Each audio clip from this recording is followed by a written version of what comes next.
আমি আসি। আমাদের গল্পগুলো যদি ভালো লেগে থাকে তাহলে অবশ্যই সাবস্ক্রাইব করে পাশে থাকবেন। ধন্যবাদ। আর আমি প্রিয়াঙ্কা। আমাদের গল্পগুলো যদি ভালো লেগে থাকে অবশ্যই আমাদের চ্যানেলকে সাবস্ক্রাইব করে পাশে থাকবেন। ভিডিওটি দেখার আগে সবার কাছে ছোট্ট একটি রিকোয়েস্ট করতে চাই, প্লিজ প্লিজ প্লিজ যারা ভিডিওটি দেখবেন সবাই একটা করে সাবস্ক্রাইব করে দিবেন। আপনাদের ভালোবাসা পেলে এমন ভিডিও আরও উপহার দিব। ভিডিওগুলো বানাতে অনেক কষ্ট হয়, আমি জানি। ভিডিওটি অনেক মানুষই দেখবেন, প্লিজ একটা করে সাবস্ক্রাইব করে দিবেন। সবাইকে পুরো গল্পটি দেখার জন্য অনুরোধ রইল। আর যারা আমাকে ভালোবাসে তারা একটা করে লাইক করে দেখিয়ে দিবেন। Love you all. তো চলুন আজকের ভিডিওটি শুরু করা যাক।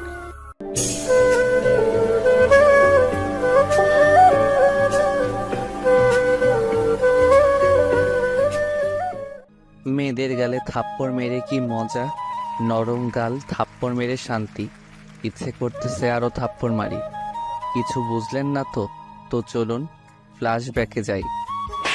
আর কোনোদিন যেন আমার পেছনে না দেখি। আমি কি কুত্তা যে তোর মতো কুত্তির পিছনে যাব? কি আমি কুত্তি? তুই কুত্তি না হলে কলেজের ছেলেগুলো তোর পিছনে কুত্তার মতো গুড়গুড় করতো না। তোর মতো লুচ্চার সাথে প্রেম করা আমার সবচেয়ে বড় ভুল হয়েছে। আমি তো লুচ্চাই, সেটা তুই এখন বুঝলি? তোর সাথে কেন যে কথা বলছি, অসহ্য একটা। এখন তো অসহ্য লাগবেই কুত্তি। আমারে কুত্তি বলবি না। তাহলে তোকে কি বলবো? ইরা কুত্তি। আপদ বিদায় হ, তোর সাথে ব্রেকআপ। তুই কে ব্রেকআপ করার কে? আমি করতেছি ব্রেকআপ, আর এই নে তোর ব্রেকআপ গিফট বলে মুখ থেকে চুইংগামটা বের করে ওর চুল আটকায় দিলাম। যা, আমি তো তোকে ভুলে যাব, কিন্তু এই চুইংগামের জন্য তুই আমাকে মনে রাখবি। টাটা এক্সকফ বলেই দিলাম দৌড়। ওখানে থাকলে হয়তো কপালে কষ্ট ছিল। এই হলো ফ্ল্যাশব্যাক। এখন বর্তমানে আসুন, আপনাদের সাথে পরিচয়টা সেরে ফেলি। আমি ইমন, ইন্টার সেকেন্ড ইয়ারে পড়ি। বাবা মার দুই মাত্র সন্তান।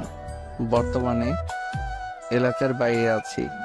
আর যার থেকে পালিয়ে আসলাম উনি হলেন আমার গফ, সরি এক্স গফ, ইসরাত জাহান ইরা।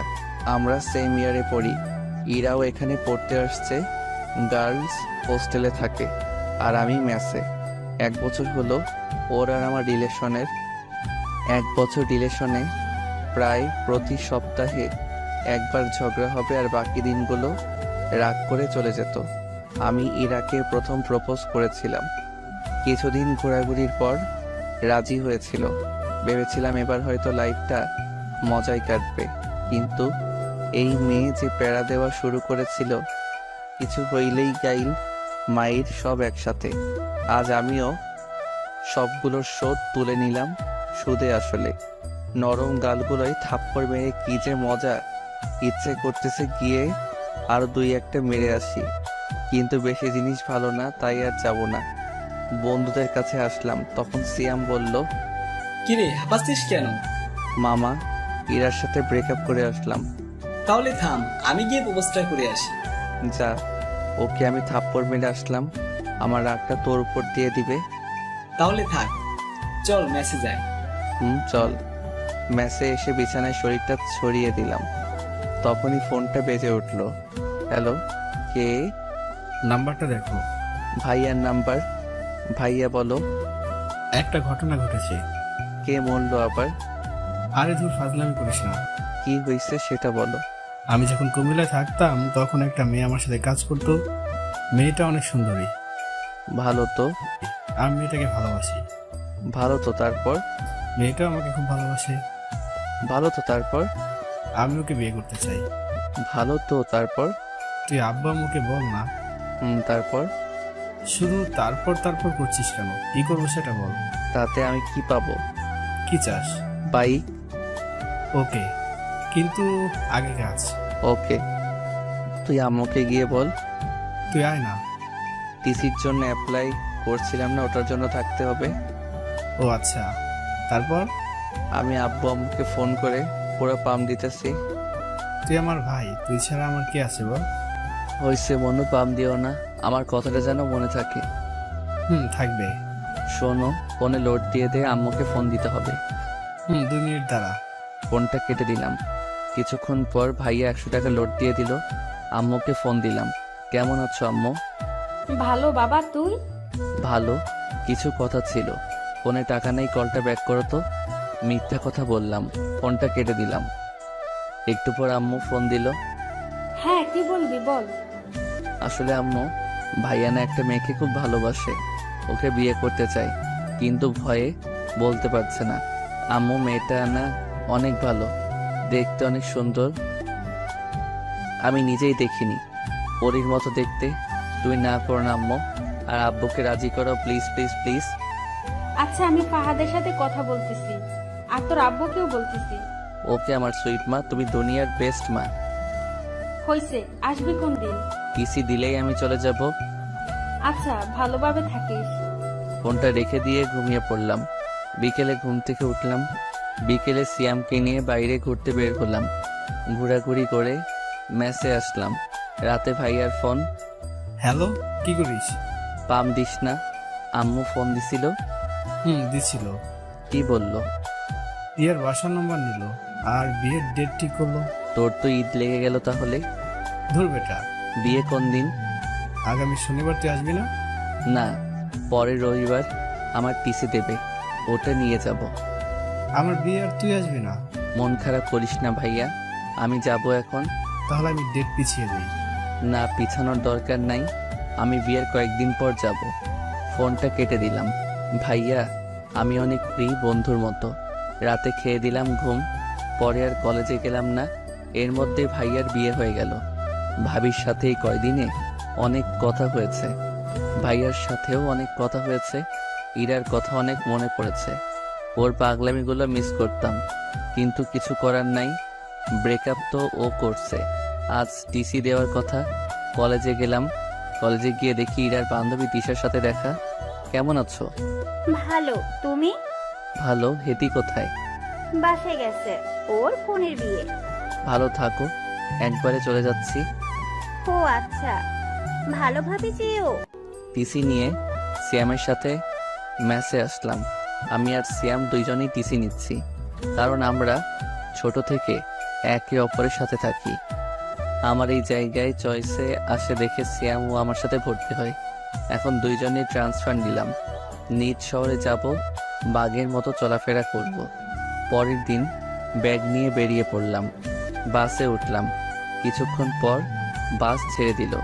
6 ঘন্টা যাত্রা করে বিকেলের দিকে বাসায় আসলাম। বাসায় এসে কলিং বেল টিপ দিলাম। কিছুক্ষণ পর একজন মেয়ে এসে দরজা খুলে দিল। এটা নিশ্চয়ই আমার ভাবি যান। ভাইটু, কেমন আছো? জড়িয়ে ধরে। ভালো, ভেতরে আসো। আগে বলো ভাইয়া কই? রুমে আছে। ভাইয়ার রুমে গেলাম। ভাইয়া ঘুমাচ্ছে। ভাইয়া, ভাইয়া। আরে তুই কখন এলি? এখনই। বাইক কই আমার? পরে কথা হবে, এখন ঘুমাতে দে। ও, কাজের সময় কাজী, কাজ ফুরালে বাজি। ভাবি, তুমি কিছু বলো না। কি হয়েছে? আমি কিছুই তো বুঝলাম না। ভাবিকে সব কথা বললাম। তাহলে তুমি দেখো ভাইয়া কি আমার সাথে অন্যায় করতেছে না। ঠিকই তো, কাল তোমার বাইক কিনে দিবে। তুমি যাও, গিয়ে ফ্রেশ হয়ে নাও। ঠিক আছে ভাবি, তুমি না অনেক কিউট আর ভালো, একদম আমার মায়ের মতো। হয়েছে, আর পাম দিতে হবে না, যাও ফ্রেশ হয়ে নাও। আম্মুর সাথে কথা বলে আসি। আম্মুর কাছে গেলাম। আম্মু রান্নাঘরে রান্না করতেছে। পিছন থেকে জড়িয়ে ধরলাম। কেমন আছো মা? আরে তুই কখন আসলি? একবারও ফোন করলি না যে। এত প্রশ্ন, আমি যেটা প্রশ্ন করছি উত্তর দাও। তুই এসে গেছিস, এখন ভালো থাকবো। যা রুমে গিয়ে ফ্রেশ হয়ে নে। রুমে গেলাম, ফ্রেশ হয়ে একটা ঘুম দিলাম। একবারে রাতে উঠলাম। উঠে ফোন টিপতে লাগলাম। একটু পর আম্মু খেতে ডাকলো। গিয়ে দেখি সবাই বসে আছে। সবার সাথে অনেক গল্প করলাম। খেয়ে এসে কানে ইয়ারফোন লাগিয়ে গান শুনতে লাগলাম। রাতে ঘুমানোর আগে আমার গান না শুনলে আমার ঘুম আসে না। গান শুনতে শুনতে কখন যে ঘুমায় পড়ছি। সকালে ভাবির ডাকে ঘুম ভাঙলো। ইমন, উঠো। ভাবি, আর একটু ঘুমাই না। ঘুমাও তাহলে, আর বাইক কিনতে যেতে হবে না। বাই। বিছান থেকে উঠে বললাম। হুম আচ্ছা, আমি 5 মিনিটের মধ্যে আসতেছি। ফোনে বেশি চার্জ ছিল না, তাই হয়তো আমি ঘুমের পরেই বন্ধ হয়ে গেছে। ফোনটা চার্জে দিয়ে ফ্রেশ হয়ে নিচে গেলাম। নাস্তা করে আমি, ভাবি আর ভাইয়া বেরিয়ে পড়লাম। শোরুমে গিয়ে বাইক কিনলাম। এই নাও চাবি, ঘুরে আসো। আমি চাবিটা নিয়ে ভাইয়ের হাতে দিলাম। বাইকটা তোমাদের দেওয়া, তাই প্রথম তোমরাই করো, বাসায় দেখা হবে। ভাইয়া ভাবি প্রথমে মানতে চাইছিল না, আমি জোর করে ওদের পাঠিয়ে দিলাম। তারপর সিয়ামকে ফোন দিয়ে আসতে বললাম। কিছুক্ষণ পর সিয়াম আসলো, দুজনে ঘুরতে লাগলাম। ঘোরাঘুরি করতে করতে মাঠের দিকে গেলাম। তখনই পিছন থেকে কে যেন ডাক দিল। পিছনে তাকিয়ে দেখি মিতু। কি রে, কেমন আছিস? ভালো, তুই? ভালো। কোন দিন আসলি তোরা? কালকে আসছি, চল বসে গল্প করি। তিনজন মিলে মাঠে বসে গল্প করলাম। দুপুরে বাসায় এসে খাওয়া দাওয়া করে দিলাম ঘুম। বিকেলে উঠে বাইরে বেরিয়ে পড়লাম। সন্ধ্যায় বাসায় আসলাম। ভাবি আর ভাইয়ার সাথে বসে অনেকক্ষণ ধরে গল্প করে খাওয়া দাওয়া করলাম। এভাবে এক সপ্তাহ কেটে গেল। ভাবির সাথে খুব ভালো সম্পর্ক গড়ে উঠল। ভাবি আমাকে নিজের ভাইয়ের চোখে দেখে। আমার কোনো বোন আর ভাবির কোনো ভাই না থাকায় ভাবি আমাকে ভাই বলেই ডাকে, কিন্তু আমি ভাবি বলেই ডাকি। এর মধ্যে কলেজে ভর্তি হয়ে গেলাম। ইমন ওঠ, কলেজে যাবি না? হুম কখন কলেজ ছুটি দিবে? হুম কি ওঠ, না হলে গায়ে জল ঢেলে দিব। উঠতেছি তো। উঠে ফ্রেশ হয়ে নাস্তা করে বাইকটা নিয়ে কলেজে আসলাম। ক্লাস শেষ করে বাইরে আসলাম, তখনই ভাবির ফোন। কলেজ থেকে ক্লাস করে বের হতেই ভাবির ফোন। হ্যালো ভাবি। ভাই, আমার একটা কাজ করে দিতে পারবি? বলো। আমার বোন আজ আসবে, তুই যদি ওকে একটু স্টেশন থেকে নিয়ে আসতি। আচ্ছা, কিন্তু আমি চিনব কেমন করে? ও নীল ড্রেস পরে আছে, একটু তাড়াতাড়ি যা ভাই, আমার ও ওয়েট করে আছে। বলেই ভাবি ফোন কেটে দিল। বন্ধুদের থেকে বিদায় নিয়ে স্টেশনে আসলাম। এখানে তো অনেক মেয়ে নীল ড্রেস পরে থাকতে পারে, কিন্তু ভাবির বোনকে চিনব কেমন করে? কিছুক্ষণ ঘোরাঘুরি করার পর একটা নীল ড্রেস পরা মেয়ে দেখতে পেলাম, কিন্তু মাথা নিচু করে বসে আছে। আমি তার কাছে গেলাম। এটাই হয় মনে হয়, কিন্তু এভাবে বসে আছে কেন? এই যে বেয়ান সাহেব, ভিক্ষা করা হলে বাসায় যাই। মেয়েটা মাথা তুলে আমার দিকে তাকালো। মেয়েটাকে দেখে তো আমার তো শখ খেয়ে মরে যাওয়ার অবস্থা। কুত্তা, তুই এখানে? ওই কুত্তি, আমি এখানে আমার ভাবির বোনকে নিয়ে আসতে এসেছি, কিন্তু তুই এখানে কেন? আমি আমার বোনের বাসায় এসেছি। তোর বোনের নাম কি? রিয়া। আর দুলাভাই? ফাহাদ। What the Fahad? হাই রে ফোডা কপাল, শেষমেশ আমার এক্স কিনা আমার ভাইয়ের শালি। উপরওয়ালা ঠাডা ফেলাও আমার উপর। কিরে চুপ কেন? কি বলবো, সবই কপাল। চল এখন। আমি কেন যাব তোর সাথে? তোকে এখনো জুতা মারিনি, তোর কপাল। আমার সাথে যাবি কারণ দুর্ভাগ্যবশত তোর বোন আমার ভাবি, আর আমার ভাইয়ের তুই শালি। আমার কথা শুনে এরার উপর ঠাডা পড়ার মতো অবস্থা। আমি এই বিয়ে মানি না। আমি এক্ষুনি আপুকে বাসায় নিয়ে যাব। তাই নাকি? যে আমি আমার ভাইয়ের আবার বিয়ে দিব। আমার কথাটা শুনে ইরা চুপ করে রইল। কি বাসায় যাবেন না ফিরে যাবেন? ইরা ব্যাগটা নিয়ে উঠে দাঁড়ালো আর সামনের দিকে হাঁটা শুরু করলো। ও সামনে সামনে হাঁটছে আর আমি পিছনে পিছনে।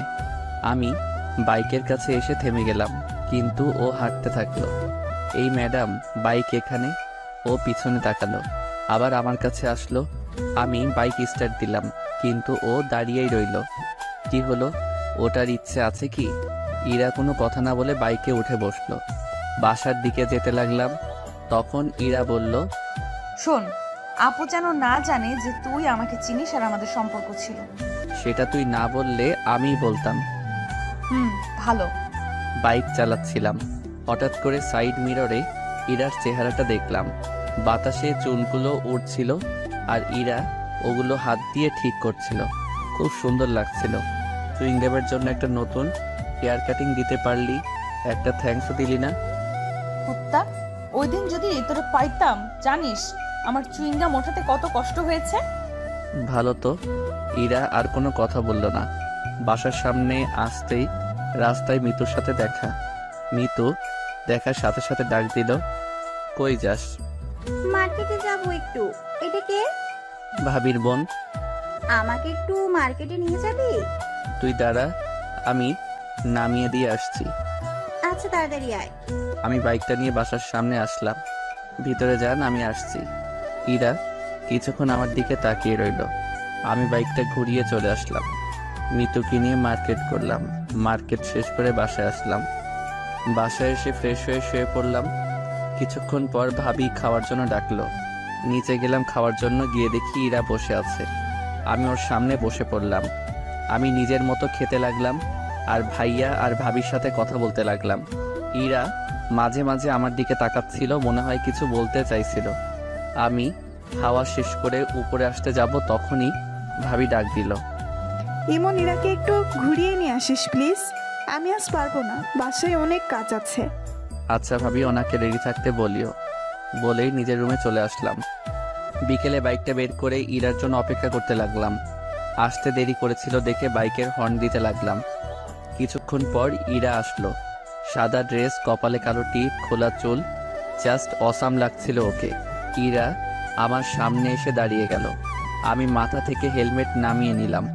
উঠুন। ইরাকে নিয়ে বাইকে ঘুরতে লাগলাম। হঠাৎ করে ফোনটা বেজে উঠলো। বাইকটা থামিয়ে ফোনটা বের করলাম। বের করে দেখি মিতুর ফোন।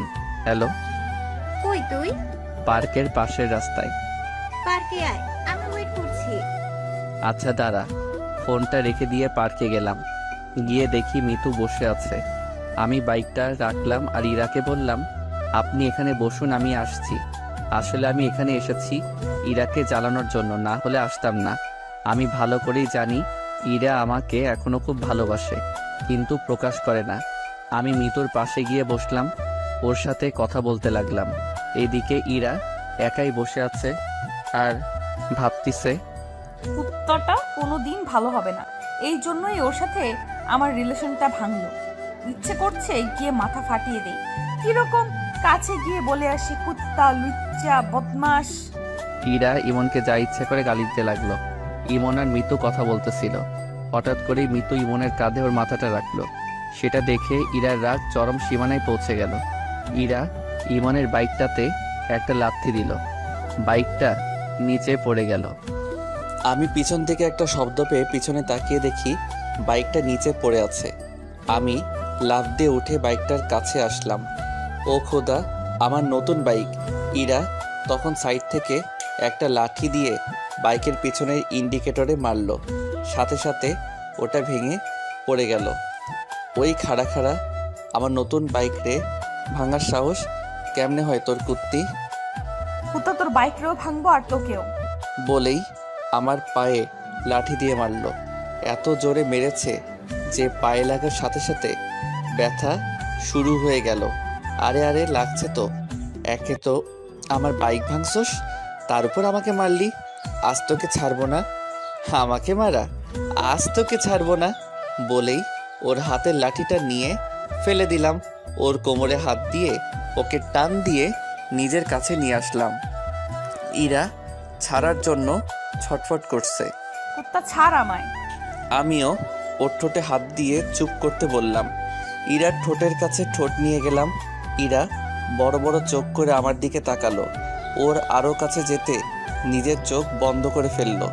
তখন ইরা মনে মনে বলল, ইমনের এমন কাছে আসায় কেমন জানি ভেতরে একটা অন্যরকম ভালো লাগা কাজ করতে লাগলো।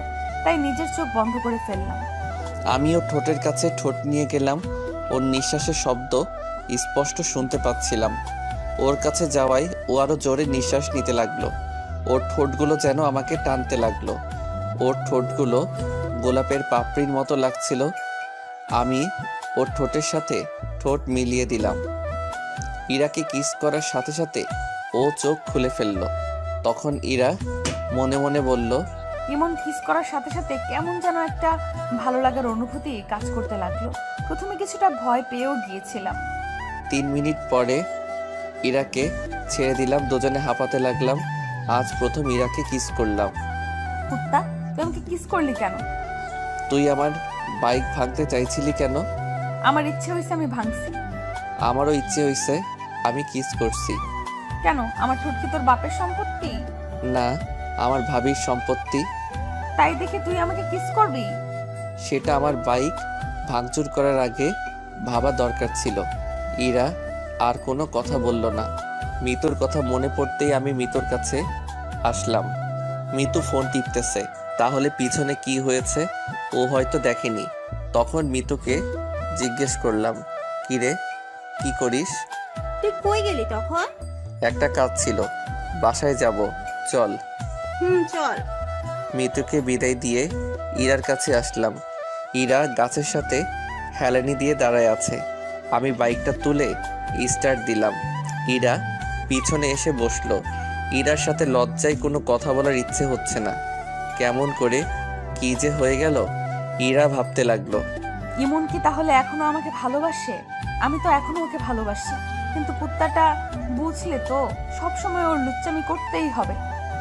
মনে হচ্ছে গলা টিপে মেরে ফেলি বাদরটাকে। আমি নিজেও ভাবতে পারিনি ইমন আমাকে কিস করবে। এসব ভাবতে ভাবতে ইরার ঠোঁটের কোণে একটা মুচকি হাসি ফুটে ওঠে। দুজনে বাসায় আসলাম। ওকে নামিয়ে দিয়ে বাইকটা রাখলাম। তারপর নিজের রুমে গেলাম। ফ্রেশ হয়ে শুয়ে পড়লাম। কিছুক্ষণ পর আম্মু খেতে ডাকলো। গিয়ে দেখি ইরা বসে আছে। আম্মু, ভাইয়া আর আব্বু কই? ওরা আসেনি, তোরা খেয়ে নি। ইরা আমার সামনে বসে আছে। দুজনে মাথা নিচু করে খেতে লাগলাম। ভাবি আসলো। কি রে ইরা, কেমন ঘুরলি? ভালো আপু, জায়গাটা অনেক সুন্দর। আচ্ছা খেয়ে নে। আমি খেয়ে নিজের রুমে চলে আসলাম। রাতে ঘুম ধরছিল না, তাই ছাদে গেলাম। একটু পর মিতুর ফোন আসলো। কি রে, কি করিস? এই তো ছাদে দাঁড়িয়ে আছি। তুই? শুয়ে আছি। মিতুর সাথে কথা বলতে লাগলাম। তখন ইরা ছাদে এসে দেখে ইমন কার সাথে যেন হেসে হেসে কথা বলছে। ইরার রাগ উঠে যায়, কারণ সে তো এখনো ইমনকে নিজের চেয়েও ভালোবাসে। তখন ইরা মনে মনে বলল, কুত্তাটা কোনো দিনও ঠিক হবে না। নিশ্চয়ই ওই বদমাইশ মেয়েটার সাথে কথা বলছে। আজ ওর একদিন কি আমার একদিন। হঠাৎ করে আমি সামনে তাকিয়ে দেখি ইরা। মিতু, ফোনটা রাখ, আমি পরে ফোন দিচ্ছি। আচ্ছা। মিতু ফোনটা কেটে দিল। ইরা আমার কাছে আসলো। কার সাথে কথা বলছিলি? মিতুর সাথে। এরপর থেকে যেন ওই ডাইনির সাথে কথা বলা আর দেখা করা না দেখি, বলে দিলাম। কেন? কথা বললে কি করবা? কি করব দেখাচ্ছি, দাঁড়া। ইরা আমার কাছ থেকে ফোনটা নিয়ে নিল আর বলল, ফোন পাবি না, যখন দরকার হবে আমার কাছে বলবি, আমি দিব। না, ফোন ছাড়া আমার ঘুম আসে না, ফোন লাগবেই আমার।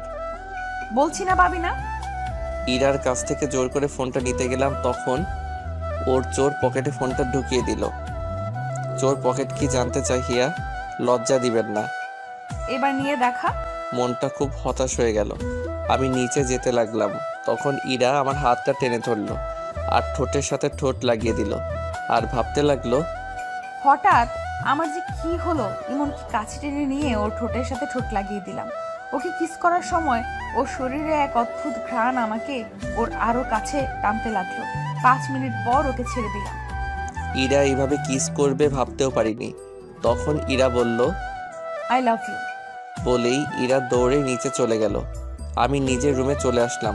শুয়ে শুয়ে এতক্ষণ কি হইল সেটা ভাবতে লাগলাম। সব কিছু মাথার উপর দিয়ে যাচ্ছিল। নিজে ব্রেকআপ করলো, আবার নিজেই আই লাভ ইউ বলল। আমার সাথে মজা নেওয়া, এবার দেখাবো মজা। যদি কাঁদিয়ে না ছেড়েছি তাহলে আমার নাম ইমন না। সব প্ল্যান ভাবতে ভাবতে ঘুমিয়ে পড়লাম। সকালে মনে হলো কে যেন আমার দিকে তাকিয়ে আছে। চোখ খুলতেই দেখি ইরা। কি ব্যাপার, আপনি এখানে? আপনি কাকে বলছো? আপনাকে। মজা নেওয়া বাদ দে, মায়ের খাবি কিন্তু। অচেনা কাউকে তো আপনি করেই বলতে হয়। ফাজলামি বাদ দে, নিচে আয়, আপু নাস্তা করতে ডাকতেছে। বলেই ইরা নিচে গেল। কিছুটা রেগে গেছে। আমি ফ্রেশ হয়ে নিচে গেলাম। সবাই টেবিলে বসে, আমি ইরার মুখোমুখি চেয়ারে বসলাম। খাওয়ার মধ্যে ইরা পায়ের উপর ওর পা উঠিয়ে দিল। আমি ওর দিকে তাকাতেই ও মুচকি একটা হাসি দিল। আমি টেবিল থেকে প্লেট নিয়ে উঠে সোফায় গিয়ে বসলাম। তখন ভাবি বলল, কি রে, ওখানে গিয়ে বসলি কেন? টিভি দেখতে দেখতে খাবো। তারপর সবাই খাওয়া শেষ করে যে যার মতো চলে গেল। ভাবি আর আম্মু রান্নাঘরে গেল। ইরা আমার পাশে এসে বসলো। আমি ওর দিকে না তাকিয়ে টিভি দেখতে লাগলাম। একটু পর ইরা আমার দিকে চেপে আসলো। আমি একটু সরে বসলাম। ও আরও চেপে আসলো। ধীরে ধীরে আমি একেবারে সোফার কোণায় চলে আসলাম। ইরা আমার শরীরের সাথে চেপে বসে আছে। আমি ওর দিকে তাকালাম, ও টিভির দিকে তাকিয়ে মুচকি হাসি দিচ্ছে। এই যে শুনছেন? কিছু বলবা? না, কিছু বলবো না। এমন ভাব করছে যেন কিছু বোঝে না। ধুর, এখানে আর থাকবো না। যেই উঠতে যাব, ইরা আমার হাত ধরে আবার সোফায় বসিয়ে দিল আর আমার কোলে বসে পড়ল। আরে কি হচ্ছে এটা? আম্মু, ভাবি কেউ দেখে ফেলবে তো। দেখলে দেখুক, আমার কি। এখন চুপ থাকো, টিভি দেখতে দাও। ধুর বাল, ভালো লাগে না। না পারছি উঠতে, না পারছি বসে থাকতে। মুটকিটার ভারেতে পা ব্যথা ধরে গেল। আর একবার মুটকি বললে গলা টিপে মেরে ফেলবো। শুনলো কেমনে? হঠাৎ করেই ভাবির আওয়াজ পেলাম। আমি ভয় পেয়ে ইরাকে ধাক্কা মারলাম। ইরা মেঝেতে পড়ে গিয়ে জোরে চিল্লানি দিল। ওর চিল্লানি শুনে ভাবি রান্নাঘর থেকে চলে আসলো আর বলল, কি রে, নিচে বসে আছিস কেন? বসে নেই, পড়ে গেছি। কেমন করে পড়লি? এই রে, এবার যদি বলে দেয় আমি ধাক্কা মেরে ফেলে দিছি। তখন আমি ভাবিকে বললাম, পা পিছলে পড়ে গেছে ভাবি। ও যা, রুমে গিয়ে রেস্ট নে।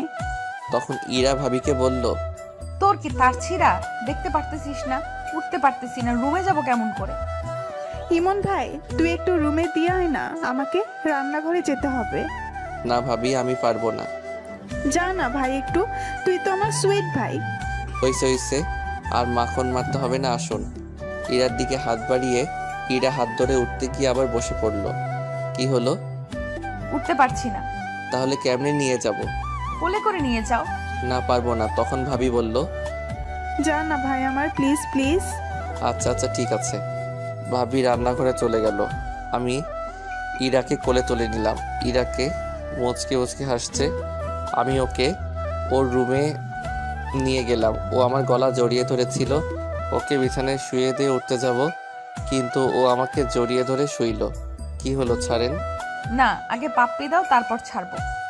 না, পারবো না। তাহলে আমিও ছাড়বো না। আমি ইরাকে নিজের থেকে জোর করে ছাড়িয়ে চলে আসতে যাব, তখনও হাত টান দিয়ে দিল। আমি ওর উপর পড়ে গেলাম। ইরা নিচে, আমি ওর উপরে। ইরা আমাকে জড়িয়ে ধরলো। মেয়েদের শরীর এত নরম আগে জানতাম না। দয়া করে কেউ খারাপভাবে নেবেন না প্লিজ। আমি ইরার শরীরের সাথে মনে হয় মিশে গেছি। কি করছেন, ছাড়েন। কেউ এসে যাবে তো। আগে পাপ্পি। পারবো না। আচ্ছা, আমি নিজে নিয়ে নিচ্ছি। যে ইরা আমার ঠোঁটের কাছে ঠোঁট নিয়ে আসতে লাগলো। ভাবি, তুমি এখানে? কথাটা শুনে ইরা আমাকে ছেড়ে দরজার দিকে তাকালো। এই সুযোগে আমি পালিয়ে এলাম। কুত্তা, আমাকে টুপি পরানো, পরে দেখে নিব। আমি ওখান থেকে চলে আসলাম। নিজের রুমে এসে ফোন টিপতে লাগলাম। বিকেলে মিতুর ফোন আসলো। কই আছিস? বাসায়। দেখা করতে পারবি? কোথায়? বড় মাঠে। আচ্ছা, একটু তাড়া, আমি যাচ্ছি। বাসা থেকে বাইকটা নিয়ে বেরিয়ে পড়লাম। ইরার সাথে দেখা হয়নি, চুপচাপ চলে আসলাম। দেখতে পেলে কি যে করতো। মিতুর কাছে আসলাম। মিতুর সাথে অনেকক্ষণ গল্প করলাম। সন্ধ্যার দিকে হঠাৎ ফোনটা বেজে উঠল। বের করে দেখি ভাবির ফোন। হ্যালো। কই তুই? আমি তো মার্কেটে আসলাম একটু। বাসায় আয় তাড়াতাড়ি। আচ্ছা। মিতুকে ওর বাসায় নামিয়ে দিয়ে বাসায় আসলাম। ফ্রেশ হয়ে ভাবির রুমে গেলাম। গিয়ে দেখি ইরা আর ভাবি গল্প করতেছে আর চা খাচ্ছে। তখন আমি ভাবিকে বললাম, ভাবি ফোন দিলে যে? সেই কখন বের হয়েছিস না বলে, তাই ফোন দিলাম। বস, তোর জন্য চা নিয়ে আসি। ভাবি চা আনতে গেল। আমি সোফায় বসে ফোনটা বের করে টিপতে লাগলাম। ইরা আমার সামনে এসে ফোনটা কেড়ে নিয়ে বিছানায় ছুঁড়ে মারলো আর রাগী গলায় বলল, কই ছিলি? মিতুর সাথে দেখা করতে গেছিলাম, ও ফোন দিছিল। ওকে জ্বালানোর জন্য বললাম। তুই ওই ডাইনির কাছে গিয়েছিস কেন? আমার ফ্রেন্ডের সাথে আমি দেখা করতে যাব, সেটা স্বাভাবিক ব্যাপার। না, দেখা করতে যাবি না। ওই মেয়ের নজর ভালো না। 2 দিন দেখে বুঝে গেলেন ওর নজর খারাপ। ও তোর দিকে কেমন করে তাকায়। তুই ওর সাথে কথা বলবি না, এমনকি কোনো মেয়ের সাথে কথা বলবি না। কেন? আমি কোনো মেয়ের সাথে কথা বললে দোষ, আর আপনি ছেলের সাথে কথা বললে কিছু না? আমার কথাটা শুনে ইরা চুপ হয়ে গেল। আসলে আমার ইরার ব্রেকআপ এই কারণেই হয়। ওর একটা ফ্রেন্ড ওকে লাইক করতো, আর আমি ওকে বলেছিলাম যাতে ওর সাথে কথা না বলে, কিন্তু ও শুনেনি। উল্টো আমি কোনো মেয়ের সাথে কথা বললে সে রাগ দেখাতো। এর মধ্যে ভাবি চলে আসলো। ভাবি আসাতে ইরা নিজের জায়গায় গিয়ে বসলো।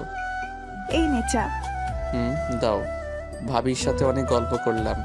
রাতে খাবার টেবিলে ইরা আমার দিকে মাঝে মাঝে তাকাচ্ছিল, কিন্তু কিছু বলছিল না। রাতে খেয়ে ঘুমিয়ে পড়লাম। কাল থেকে কলেজে যেতে হবে। সকালে ইরার ডাকে ঘুম ভেঙে গেল। কি হলো? কলেজে যাবা না? ওঠো। আমি কিছু না বলে উঠে ফ্রেশ হতে গেলাম। ফ্রেশ হয়ে বেরিয়ে দেখি ইরা নাস্তা হাতে নিয়ে দাঁড়িয়ে আছে। টেবিলে নাস্তার প্লেটটা নিয়ে আমার কাছে আসলো। আপনি নাস্তা করছেন? না, সকালে মিষ্টি নাস্তা করব দেখে নাস্তা করিনি। মানে? দাঁড়াও দেখাচ্ছি। ইরা আমার কাছে আসলো, হালকা করে ঠোঁটে একটা কিস করলো। এই হলো আমার মিষ্টি নাস্তা। তাড়াতাড়ি নাস্তা করে রেডি হয়ে নিচে আসো। বলেই ইরা চলে গেল। আমি এখনো থ হয়ে দাঁড়িয়ে আছি। এই মেয়ের মতিগতি বোঝা আমার পক্ষে সম্ভব না। নাস্তা করে রেডি হয়ে ব্যাগটা নিলাম। নিচে আসতেই আম্মির ডাক পড়ল। আম্মু বলো। এই নে। 1000 টাকা হাতে ধরিয়ে দিয়ে, আমার কাছে তো টাকা আছে। লাগবে, রেখে দে। আর ইরাকে সাথে নিয়ে যা। ওকে একটু তোদের কলেজটা ঘুরিয়ে দেখাস। ও বাসায় একা একা কি করবে? তোর সাথে গেলে মনটা একটু ভালো থাকবে। আচ্ছা, রেডি হতে বলো। আমি রেডি।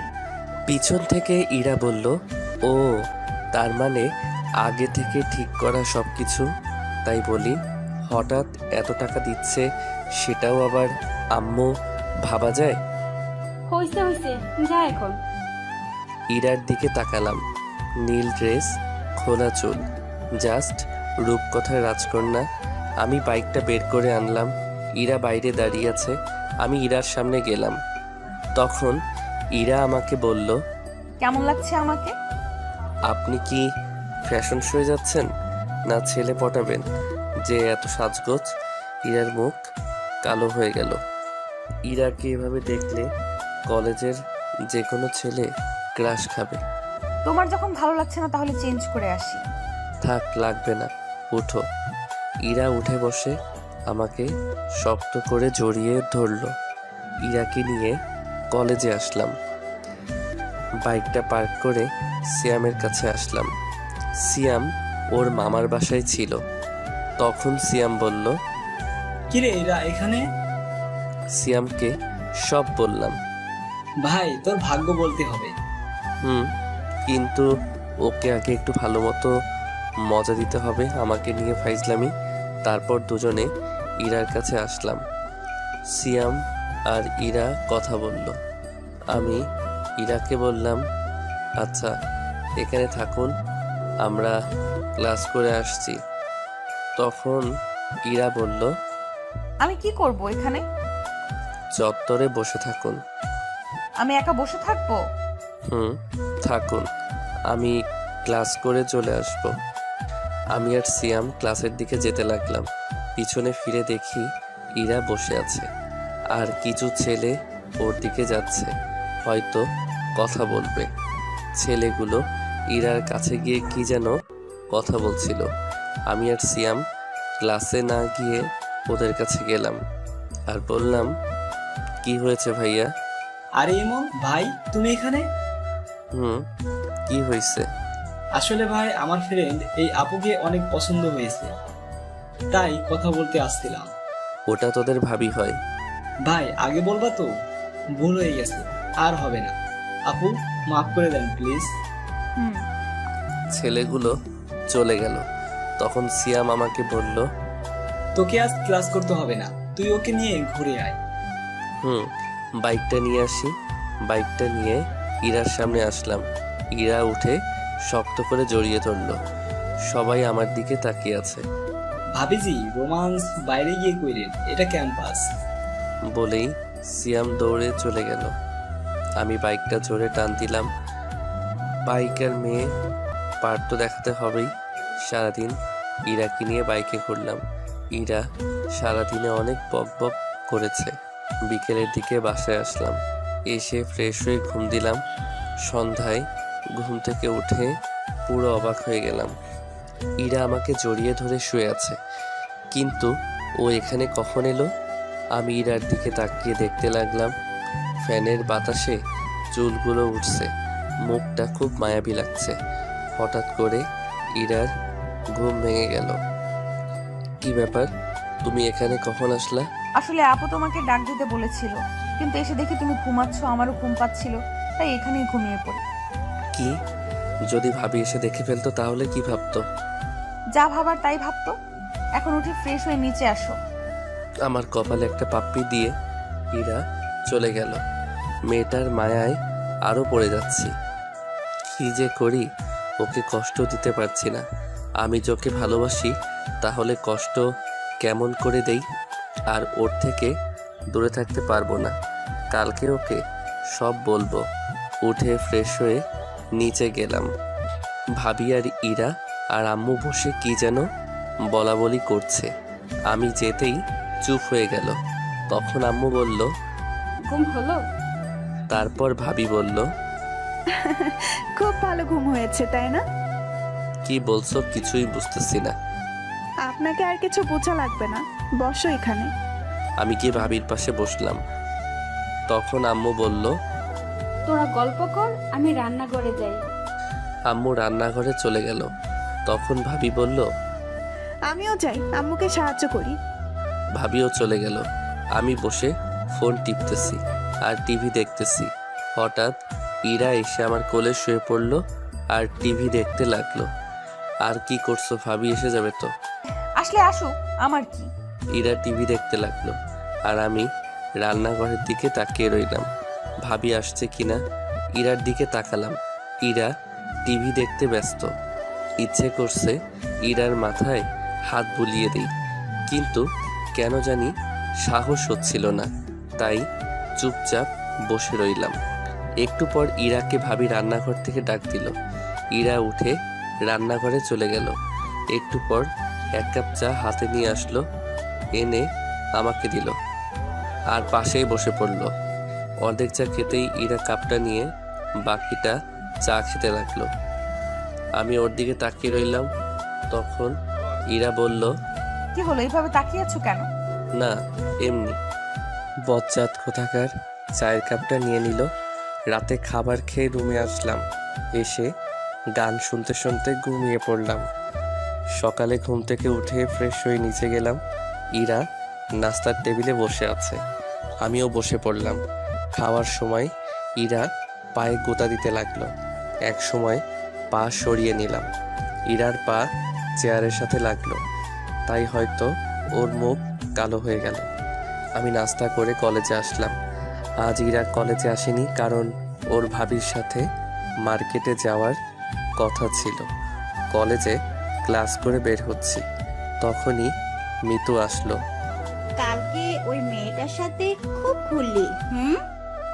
কেন, কি হয়েছে? না, তোকে একটা কথা বলার ছিল। কি কথা বল। এখানে না, বিকেলে পার্কে আয়। আচ্ছা চল, তোকে নামিয়ে দিই। মিতুকে বাসায় নামিয়ে দিয়ে বাসায় আসলাম। তখন আম্মু বলল, কই ছিলি? কলেজে। কই আবার থাকবো। তোর বাইকের পেছনে মেয়েটা কে ছিল? ও, ওটা আমার ফ্রেন্ড হয়। আর কোনোদিন যেন কোনো মেয়েকে বাইকের পেছনে নেওয়া না দেখি, আর কোনো মেয়ের সাথে প্রেম টেম করা যেন না শুনি। আম্মু, আমার রুমে চলে আসলাম। এসে দেখি ইরা আমার বিছানায় বালিশে মুখ লুকিয়ে কান্না করছে। কি ব্যাপার, তুমি এখানে আর কান্না করতেছো কেন? ইরা কান্না করেই যাচ্ছে। আমি ওর কাছে গিয়ে ডাক দিলাম। ও উঠে সোজা আমার শার্টের কলার ধরলো। তোকে না বলেছিলাম কোনো মেয়ের সাথে কথা বলবি না, কিন্তু তুই তো ওই ডাইনির সাথে বাইকে ঘুরোঘুরি করতেছিস। বলে ইরা কান্না করতে লাগলো। আরে, আমি তোকে বাসায় নামিয়ে দিতে গেছিলাম। তোকে বাসায় নামিয়ে দিতে হবে কেন? ওর কি হাত পা নেই? ও চলতে পারে না? রিক্সায় যাবে, অটোতে যাবে, তোর বাইকে কেন? আর নিব না, হইছে, এবার কলার ছাড়ো, লাগছে। ইরা আমাকে টান দিয়ে বিছানায় নিয়ে আসলো আর বুকের উপরে মাথা রেখে শুয়ে পড়লো। চুপচাপ থাকবি, আমাকে শুয়ে থাকতে দে। ঠিক আছে, সারাদিন না খেয়েছিলাম, এখন না খেয়ে শুয়ে থাকি। ইরা আমার মুখ তুলে তাকালো, তারপর আমার কাছে এসে ঠোঁটের সাথে ঠোঁট লাগিয়ে দিয়ে চুষতে লাগলো। পুরো 5 মিনিট পর ছেড়ে দিল। দুজনেই হাঁপাতে লাগলাম। এবার হইছে, এখন চুপচাপ শুয়ে থাকবি। ইরা আমার বুকে শুয়ে পড়ল। এক সময় ইরা ঘুমিয়ে পড়ল। আমি ওকে রেখে ফ্রেশ হয়ে নিচে এসে খাওয়া দাওয়া করলাম। তখন আমি ভাবিকে বললাম, ভাবি আমি তোমার ঘরে গিয়ে ঘুমালাম। কেন, তোর ঘরে কি হয়েছে? তোমার বোন শুয়ে আছে। তাতে কি হয়েছে? তুইও ওই ঘরে গিয়ে ঘুমা। কি বলছো জাতা? আচ্ছা আচ্ছা, তুই আমার ঘরে গিয়ে শুয়ে পড়। আমি ভাবির ঘরে গিয়ে শুয়ে পড়লাম। বিকেলে ঘুম থেকে উঠে দেখি ইরা আমার বুকের উপর মাথা রেখে শুয়ে আছে। কি মেয়ে রে বাবা! আমি ইরাকে ডাক দিলাম। একটু পর ইরার ঘুম ভাঙলো। চোখে মুখে ঘুমের ছাপ কম, রাগেরটাই বেশি। এইভাবে তাকিয়ে আছো কেন? তোকে কি বলেছিলাম? আমার তো খিদে লাগছিল, তাই উঠে আসছিলাম। তারপরে কেন আমার পাশে গিয়ে শুয়ে পড়লি না? ভাবি বলল যে তুমি আমার রুমে শুয়ে আছো, তাই আমি যেন তার রুমে শুয়ে পড়ি। তাই আমি এখানে এসে শুয়ে পড়ছিলাম। দোষ করতে আবার বড় বড় কথা। এখন চলো, আমাকে ঘুরতে নিয়ে যাবে। কিন্তু আম্মু যে বাইকে মেয়ে উঠতে মানা করছে। সেটা অন্য মেয়ে ওঠাতে মানা করছে, আমাকে না। কেন? তোমার আম্মুকে গিয়ে বলো, আমি কি জানি। আমি রেডি হতে গেলাম। ইরা রেডি হতে গেল। আমি আম্মুর কাছে গেলাম। আম্মু, আমি কি ইরাকে বাইকে নিব? শুধু ইরাকে নিবি, আর ওকে যদি না নিস তাহলে তো বাইক চালানো বন্ধ। ধুর, কিছুই বুঝি না। কি বলো তোমরা? বাইকটা বের করে দাঁড়িয়ে রইলাম। একটু পর ইরা এসে আমাকে শক্ত করে জড়িয়ে ধরলো। দুজনে পার্কের দিকে গেলাম। ইমন গাড়ি দাঁড় করাও, আমি আইসক্রিম খাবো। আমি গাড়ি দাঁড় করিয়ে ওকে আইসক্রিম কিনে দিলাম। তুমি এখানে একটু দাঁড়াও, আমি ভিতর থেকে আসছি। আচ্ছা, তাড়াতাড়ি আসো। আমি পার্কের ভিতরে এসে দেখি মিতু বসে আছে। আমি ওর পাশে গিয়ে দাঁড়ালাম। কিরে, কখন এলি? একটু আগে। বস। না, বসবো না। কি বলবি বল, আমাকে একটু তাড়াতাড়ি যেতে হবে। I love you. আমি সত্যি সত্যি তোকে অনেক অনেক ভালোবাসি। আমাকে ফিরিয়ে দিস না প্লিজ। মিতুর কথা শুনে আমি তো পুরাই থ হয়ে গেলাম। তখনই কে যেন আমাকে টান দিয়ে মিতুর থেকে আলাদা করে দিল। পিছনে তাকিয়ে দেখি ইরা। ঠাস ঠাস ঠাস 2-3টা পড়ে গেল গালে। মাথাটা ঝিমঝিম করছে। কুত্তা, এই তোর কাজ? অন্য মেয়ের সাথে লটর পটর করা? তখন ইরাকে মিতু বলল, এই, তুই ওকে মারলি কেন? আমি এখানে তোমার সাথে কথা বলছি না, তো চুপ থাকলে ভালো হয়। মানে কি বলতে চাস? আর তুমি কোন সাহসে মারলে ওকে? ইরা মিতুকে চড় মেরে বসলো। আমি তো দেখেই অবাক। বলছিলাম না চুপ থাকতে? ইরাকে সাইডে নিয়ে আসলাম। তুমি ওকে মারলে কেন? তুই ওকে জড়িয়ে ধরেছিলিস কেন? ভেবেছিলাম আমার ভালোবাসা দিয়ে তোমাকে আবার কাছে টেনে নিব, কিন্তু আমি ভুল ছিলাম। তুমি হয়তো আমাকে আর ভালোবাসো না। আসলে আমি পাগল। কেন যে ভেবেছিলাম তুমি হয়তো আমাকে আগের মতো ভালোবাসো, তাই তো তোমার কাছে নিজের ভালোবাসাটা জাহির করতে গেছি। হয়তো আমার কপালে তোমার ভালোবাসা নেই। আসলে আমার মতো মেয়েকে হয়তো ভালোবাসার যোগ্যও নয়। পারলে ক্ষমা করে দিও। ইরা কাঁদতে কাঁদতে মিতুর কাছে আসলো আর বলল, আপু, পারলে আমাকে ক্ষমা করে দিয়েন। আসলে আমি এতদিন একটা ভুল ধারণা নিয়ে বেঁচেছিলাম, সেটা আজ ভেঙে গেল।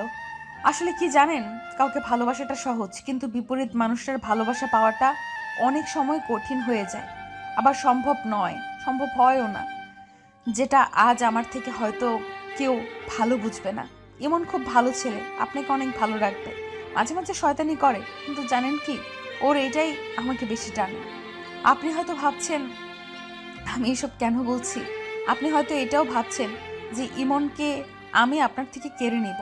সেটা নিয়ে ভাববেন না, আমি আপনাদের পথের কাঁটা হব না। ভালো থাকবেন। আর রাগের মাথায় তখন আপনাকে অনেক কিছু বলে ফেলেছি, পারলে মাফ করে দিন প্লিজ। কথাটা বলে ইরা ওখানে থেকে কান্না করতে করতে চলে আসলো। আমি বাইক নিয়ে ইরার পিছন পিছন বাসায় আসলাম। ইরা ওর রুমে ঢুকে গেল। আমি নিজের রুমে গিয়ে শুয়ে পড়লাম। ধর, কি করতে গেলাম আর কি হয়ে গেল। আমাকে ইরাকে বলতেই হবে সত্যিটা। আমি ইরার রুমের সামনে গিয়ে দাঁড়ালাম। ভিতর থেকে কান্নার শব্দ শুনতে পেলাম। ইরা হয়তো কাঁদছে। নিজেকে কেমন যেন অপরাধী মনে হচ্ছে। আমি ইরাকে ডাকতে শুরু করলাম, কিন্তু ইরা দরজা খুলল না। আমি দরজা ধাক্কাধাক্কি করতে লাগলাম। ইরা দরজা খুলল। তখন ইরা বলল, প্লিজ আমায় একটু একা থাকতে দিন। যদি আপনি আর একবার এখানে এসেছেন তাহলে আমি এক্ষুনি এই বাসা ছেড়ে চলে যাব। কথাটা বলেই ইরা দরজা বন্ধ করে দিল। আমি রুমে চলে আসলাম।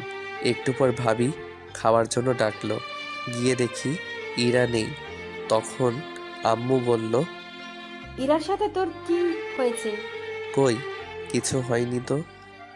তাহলে ও কান্না করছে কেন? আমি আর কিছু বললাম না, মাথা নিচু করে রইলাম।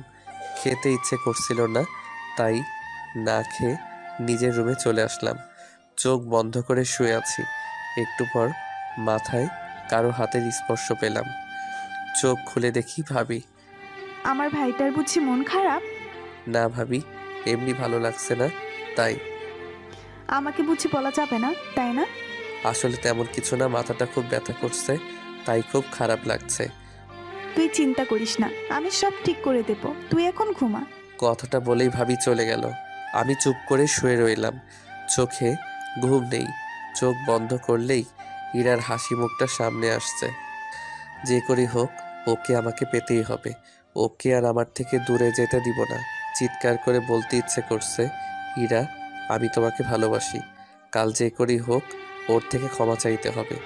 দরকার পড়লে ওর পায়ে পড়ব, কিন্তু ওকে নিজের থেকে দূরে যেতে দিব না। সারা রাত ঘুম হয়নি। ভোর রাতে ঘুমিয়ে পড়লাম। সকালে ঘুম থেকে উঠে ফোনটা হাতে নিয়ে দেখি 11টা বাজে। আমি তাড়াতাড়ি করে ইরার রুমে গেলাম। গিয়ে দেখি রুম ফাঁকা। ইরার জামা কাপড় কিছুই নেই। আমি দৌড়ে নিচে আসলাম। ভাবি ভাবি ভাবি, কি হয়েছে? ইরা কই? ও আজ সকালে চলে গেছে। অনেক আটকানোর চেষ্টা করেছি কিন্তু পারিনি। কয়টা ট্রেনে? 10টা 30-এ। আমি তাড়াতাড়ি করে বাইকটা বের করে স্টেশনের দিকে বেরিয়ে পড়লাম। সাবধানে যাস। স্টেশনে গিয়ে দেখি ট্রেন চলে গেছে। সাইডে বেঞ্চে বসে পড়লাম। চোখের কোণ দিয়ে এক ফোঁটা জল মাটিতে পড়ল। নীরবে বসে কাঁদতে লাগলাম। আজ আমার ভুলের জন্যই ইরা আমার থেকে দূরে চলে গেল। একটু পর ভাবির ফোন আসলো। হ্যালো ভাবি। কি হয়েছে তোর? তোর কণ্ঠটা এমন শোনা যাচ্ছে কেন? না কিছু না, বলো কি বলবা? পেলি ওকে? না ভাবি। আচ্ছা তুই বাসায় আয়, তোর সাথে কথা আছে। আচ্ছা, আমি এখনই আসছি। বাইকটা নিয়ে বাসার দিকে যেতে লাগলাম। মুখের সামনে শুধু ইরার ছবিটা ভেসে উঠছিল। তখনই হঠাৎ করে কোথা থেকে যেন একটা রিক্সা বাইকের সামনে চলে আসে। আমি কন্ট্রোল সামলাতে না পেরে বাইকটা রিক্সার সাথে লাগাই দিই। চোখ খুলে দেখি মাথায় হাত আর পায়ে ব্যান্ডেজ। ভাবি সাইডে বসে আছে। ভাবি, তোমরা এখানে? আর বাইকটা ঠিক আছে তো? তোর অ্যাক্সিডেন্ট করার পর একজন তোর ফোন দিয়ে আমাদের ফোন করে হাসপাতালে আসতে বলে। আজ তোর যদি কিছু হয়ে যেত তাহলে আম্মুকে মুখ দেখাতাম কি করে বল? কিছু হয়নি তো? কিছুই হয়নি। তুই জানিস তোর মাথায় হাত পায়ে কয়টা সেলাই পড়েছে? থাক, সেটা বলার দরকার নেই। চুপচাপ শুয়ে থাক, বিকেলে তোকে বাসায় নিয়ে যাব। ভাবি বাইরে চলে গেল। বিকেলে বাসায় গেলাম। আমি স্বাভাবিকভাবেই হাঁটতে পারতেছি, কিন্তু হাতটার জন্য একটু সমস্যা হচ্ছে। রাতের বেলায় ছাদে বসে আছি। আকাশে তারার মেলা। হাজারো তারার ভিড়ে চাঁদটাকেই দেখছি। একটু পর কেউ পিঠে হাত দিল। পিছনে তাকিয়ে দেখি ভাবি দাঁড়িয়ে। ভাবি, তুমি এখানে? এত রাতে এখানে মনমরা হয়ে বসে আছিস এখনো? বলবি তোর কিছু হয়নি তো? আসলে ভাবি, ঠিক আছে, যদি আমাকে আপন না ভাবিস তাহলে বলতে হবে না। ভাবি, আমি ইরাকে ভালোবাসি, আর আমরা একে অপরকে অনেক দিন ধরেই চিনি। সেটা আমি, আম্মু, তোর ভাইয়া আর আব্বু সবাই জানি। ইরা আমাদের সব বলেছে। সেদিন কি হয়েছে সেটা বল। সেদিনের সব কথা ভাবিকে খুলে বললাম। বুঝলাম না, শুধু একটা ভুল বুঝাবুঝি। আসলে আমার বোনটার রাগ আর অভিমানটা একটু বেশি, বুঝলি? সেটা অনেক আগেই বুঝে গেছি। আচ্ছা আমি দেখি কি করা যায়, কিন্তু একবার মন খারাপ করে বসে থাকা চলবে না। যা, রুমে গিয়ে রেস্ট নে। এইভাবে 5 দিন কেটে গেল। মাথা হাত পায়ের সেলাই খুলে ফেললেও দাগগুলো রয়েই গেছে। সকালে ভাবির ডাকে ঘুম ভাঙলো। এমন তাড়াতাড়ি উঠে ফ্রেশ হয়ে রেডি হয়ে নিচে আয়। কেন? আজ তুই, আমি আর তোর ভাইয়া আমাদের বাসায় যাব। ভাবির কথাটা শুনে আমার খুশির সীমানা ছিল না। ভাবিকে গিয়ে জড়িয়ে ধরলাম। থ্যাংক ইউ ভাবি, তুমি দুনিয়ার বেস্ট কিউট ভাবি।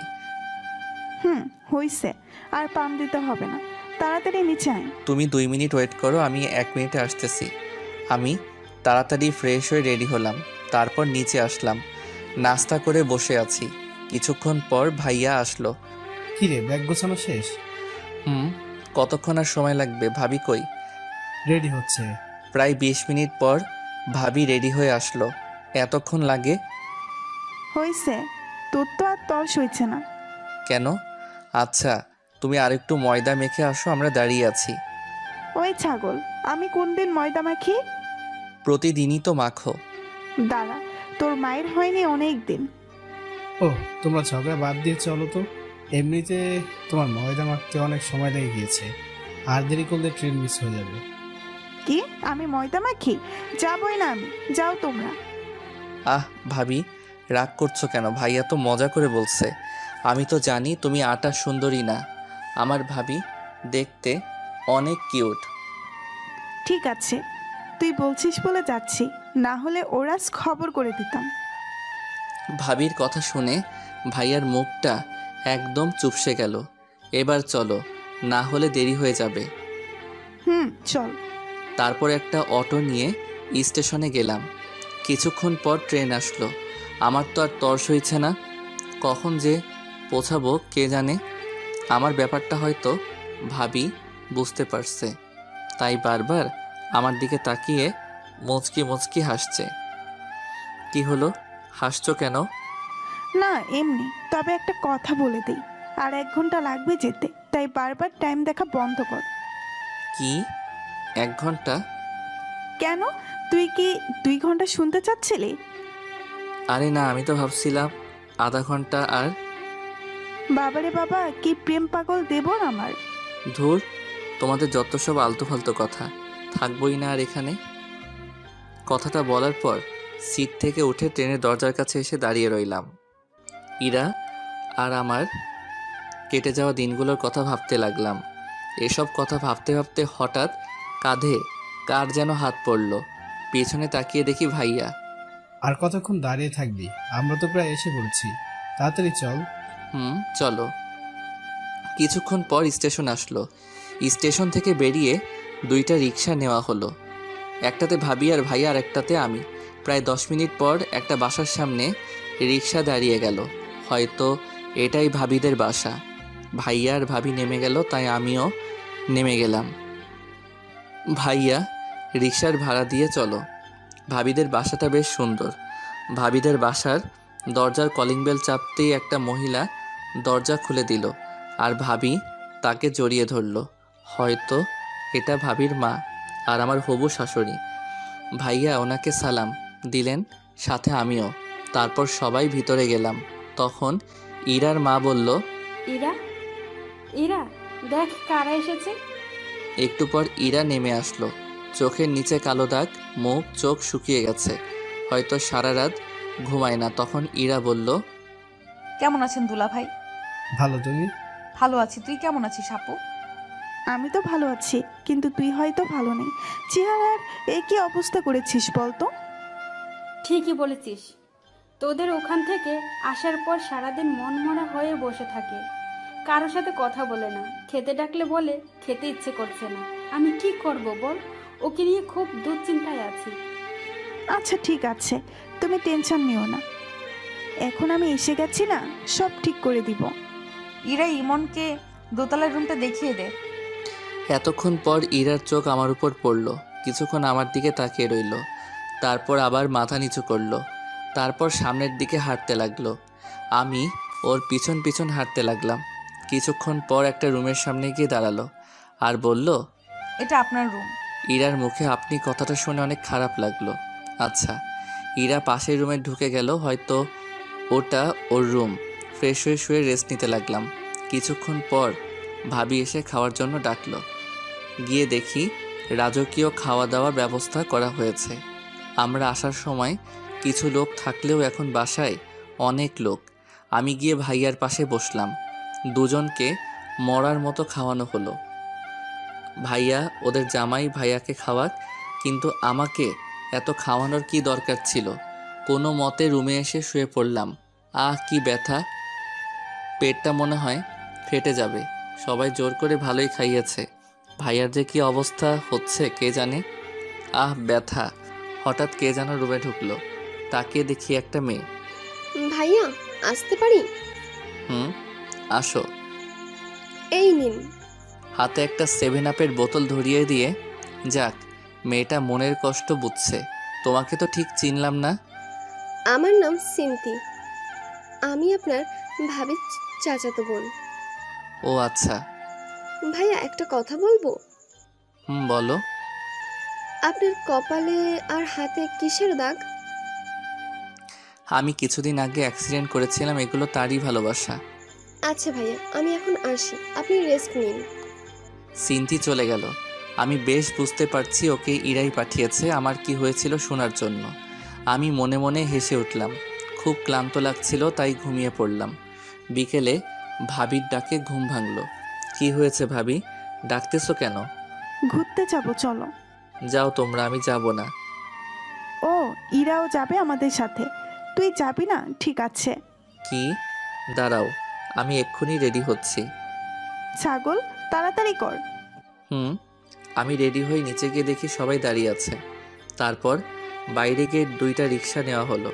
একটাতে ভাবি আর ভাইয়া, আর একটাতে আমি আর ইরা। ইরা রিক্সার এক কোণে, আমি এক কোণে। ইরা অন্যদিকে তাকিয়ে আছে আর আমি ইরার দিকে। হঠাৎ একটা গর্তে চাকা পড়ায় ইরা আমার কাছে চলে আসলো। আমি ইরার হাতের উপর যেই হাত দিতে যাব, অমনি ও হাত সরিয়ে নিল। তারপর সবাই পার্কে গেলাম। ভাইয়া আর ভাবি এক জায়গায় বসে বাদাম খাচ্ছে আর গল্প করতেছে, আর এদিকে আমি শুধু বাদাম খাচ্ছি আর ইরা আনমনা হয়ে বসে আছে। একটু পর একটা ছেলে এসে ইরার পাশে দাঁড়ালো আর ইরাকে বলল, কিরে, কেমন আছিস? ভালো, তুই? ভালো। এটা কে? এটা দুলা ভাইয়ের ভাই। ও আচ্ছা, হঠাৎ এখানে? এমনি ঘুরতে আসলাম বস। ছেলেটি ইরা আর আমার মধ্যে বসে ইরার সাথে গল্প করতে লাগলো। আমি চুপচাপ ওদের কথা শুনতে লাগলাম। ইরা এতক্ষণ চুপ করেছিল, কিন্তু এখন ছেলেটার সাথে হেসে কথা বলছে। এটা দেখে মাথায় রক্ত উঠে গেল। মনে হচ্ছে ছেলেটাকে উড়াধুরা দেই, কিন্তু কি করব, ইচ্ছা থাকলেও উপায় নেই। ভাইয়া ভাবি দেখলে খারাপ ভাববে। তখনই দেখলাম একটা মেয়ে দূরে বসে একলা ফোন টিপতেছে। দাঁড়াও, আমাকে রাগানো? এবার দেখাচ্ছি। আমি ওদের ওখান থেকে উঠে মেয়েটার কাছে আসলাম আর মেয়েটাকে বললাম, কারো জন্য অপেক্ষা করছেন? কেন বলুন তো? না, একা বসে বসে আছেন তাই বললাম। একা বসে থাকলে কি কারোর জন্য অপেক্ষা করা হয়? আসলে সেটা না, কিন্তু এখানে তো কেউ একা আসে না তাই বললাম আর কি। ও, তাহলে আপনিও একা আসেননি? একা আসিনি সেটা ঠিক, কিন্তু একাই আছি। আপনার কথা ঠিক বুঝলাম না। অত বুঝে কি হবে বলেন তো, আমি ইমন। আমি নিশি। আমার কথার উত্তরটা কিন্তু পেলাম না। কোনটা? এই যে কারোর জন্য অপেক্ষা করছেন কি না? না, তেমন কেউ নেই। ও, আপনার কেউ আছে? জি আছে। কে সে? ওই যে দেখছেন একটা ছেলের পাশে একটা মেয়ে বসে আছে, ওইটা। মানে আপনার গার্লফ্রেন্ড আরেকজনের সাথে বসে কথা বলছে আর আপনি এখানে বসেছেন? ব্যাপারটি ঠিক হজম হলো না। সে অনেক কাহিনী, অন্য একদিন বলবো। ফ্রেন্ডস। ফ্রেন্ডস। আমি নিশির সাথে গল্প করতে লাগলাম। এদিকে ইরা রিয়াদের সাথে কথা বলা বাদ দিয়ে আমার এর দিকে তাকিয়ে আছে। তখন রিয়াদ বলল, কিরে, কি হলো? ওইদিকে কি দেখিস? কিছু না। তোর কি হয়েছে বলতো? কিছু হয়নি, তুই যা, আমি পরে বলবো। এখন আমার ভালো লাগছে না। রিয়াদ চলে গেল। ইরা ইমনকে কষ্ট দিতে গিয়ে এখন নিজেই কষ্ট পাচ্ছে। ইমনকে ওই মেয়েটার সাথে হেসে হেসে কথা বলতে দেখে ইরার আর সহ্য হলো না। সে তার আপুর কাছে গেল। তখন তার আপু বলল, কি রে তুই এখানে? ইমন কই? আছে, চল বাসায় যাব। এক্ষুনি, একটু পর যাই, তুই বস এখানে। বলছি না বাসায় যাব, তাড়াতাড়ি ওঠ। দুলাভাই ওঠেন তো। আচ্ছা, ইরা যখন বলেছে চলো চলে যাই, কিন্তু ইমন কই? আপনারা দাঁড়ান, আমি ডেকে আনছি। ইরা ইমনের কাছে আসলো। কথা বলা শেষ হলে চলুন বাসায় যাব। আচ্ছা চলো। আমি নিশিকে বলে চলে আসলাম। আসার সময় অবশ্য ওর নাম্বারটা নিয়ে এসেছি। বাসায় আসলাম। আসার সময় অবশ্য ইরার মুখটা দেখার মতো ছিল। মাঝে মাঝে আমার দিকে রাগি লোকে তাকাচ্ছিল। মনে হচ্ছে চোখ দুটো দিয়ে খেয়ে ফেলবে। বাসায় এসে ফ্রেশ হয়ে নিচে গেলাম। সবাই একসাথে খাওয়া দাওয়া করলাম। ইরাও ছিল সাথে। রাতে ঘুম আসছিল না, তাই ছাদে গিয়ে দাঁড়ালাম। পকেট থেকে একটা সিগারেট বের করে ধরালাম আর রাতের আবহাওয়াটা উপভোগ করতে লাগলাম। সিগারেট খাওয়াটা আমার নেশা না, দিনে 1টা থেকে 2টা না খেলে নাই। হঠাৎ একটু পর কারো পায়ের আওয়াজ পেলাম। সিগারেটটা লুকিয়ে ফেললাম। ইরা ছাদে উঠল। সিগারেটটা দূরে ফেলে দিতে চাইলাম, কিন্তু দিলাম না, দেখিও কি করে। ইরা ছাদের এক কোণে চলে গেল। আমি ওখানে দাঁড়িয়েই সিগারেট খেতে লাগলাম। তখন ইরা বলল, এটি কি আপনার বাসা যেখানে সিগারেট খাচ্ছেন? না কেন, এখানে সিগারেট খাওয়া বারণ নাকি? হ্যাঁ বারণ। আর এই ছাদে যার তার আসা এলাও না। এক্ষুনি নেমে যান। তাহলে আমি যার তার এর মধ্যে পড়ি? হ্যাঁ, আমার তো সেটাই মনে হয়। ও ভালো তো, কথায় ভালোই বিষ ঢালতে শিখে গেছো। যাই হোক, আমি নেমে যাচ্ছি। কথাটা বলেই নিচে চলে আসলাম। ইরাদের বাসার পাশে একটা চায়ের দোকান আছে। ভাবিকে বলে ওখানে গেলাম। গিয়ে একটা সিগারেট কিনে খেতে লাগলাম। ইরা ছাদ থেকে আমার দিকে তাকিয়ে আছে। অন্ধকারে ওকে দেখতে না পেলেও চাঁদের আলোয় ওর ছায়াটা ঠিকই দেখা যাচ্ছে। সিগারেটের ধোঁয়ায় ইরার দেওয়া বিষগুলোকে মন থেকে বের করার চেষ্টা করতে লাগলাম। কিছুক্ষণ পর বাসায় ঢুকলাম। ভিতরে ঢুকে দেখি ইরা দাঁড়িয়ে। ওর মুখোমুখি না হয়ে রুমে চলে গেলাম। গিয়ে শুয়ে পড়লাম। কোনোভাবেই হার মানলে চলবে না, পুরো চেষ্টা করতে হবে। কোনো মতেই আমি ইরাকে আমার জীবন থেকে আলাদা হতে দিব না। এসব ভাবতে ভাবতে ঘুমিয়ে পড়লাম। সকালে ঘুম থেকে উঠে ফ্রেশ হয়ে নিচে গেলাম।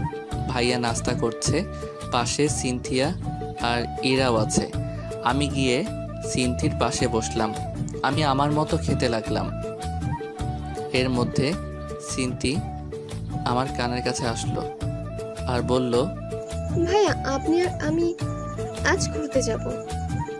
পাশ থেকে কথাটা হয়তো ইরা শুনতে পেল। ইরা সিনথির দিকে রাগি লোকে তাকালো। ওর চোখ দেখে সিনথির যায় যায় অবস্থা। তখন ইরা সিনথিকে বলল, এত কথা কিসের? খাওয়ার সময় যা উপরে যা। তখন ইরাকে ভাবি বলল, আরে ওকে খেতে দে আগে। না, ওর খাওয়া লাগবে, তুই উপরে যা। সিনথি ভয় পেয়ে উপরে পালালো। ইরা আমার দিকে একবার তাকিয়ে উঠে গেল। ওর চোখ দিয়ে মনে হয় আগুন ঝরছে। সারাদিন ইরার সাথে কোনো কথা হয়নি। বিকেলে বাজার যাওয়ার জন্য বের হলাম। তখনই সিনথি আসলো আর বলল, ভাইয়া কই যান? একটু মার্কেটে যাব। ও আমিও যাব, চলুন, আমার কিছু কেনাকাটার আছে। আমি আর সিনথি বেরিয়ে পড়লাম। মার্কেটে গিয়ে সিনথি কেনাকাটা করতে লাগলো। তখনই একটা শপে একজোড়া পায়েল দেখে খুব পছন্দ হলো। আমি পায়েলগুলো ইরার জন্য কিনে নিলাম। ইরার পায়েল অনেক পছন্দ। আমরা মার্কেট থেকে বেরিয়ে আসবো, তখনই দেখলাম ইরা মার্কেটের ভিতরে যাচ্ছে।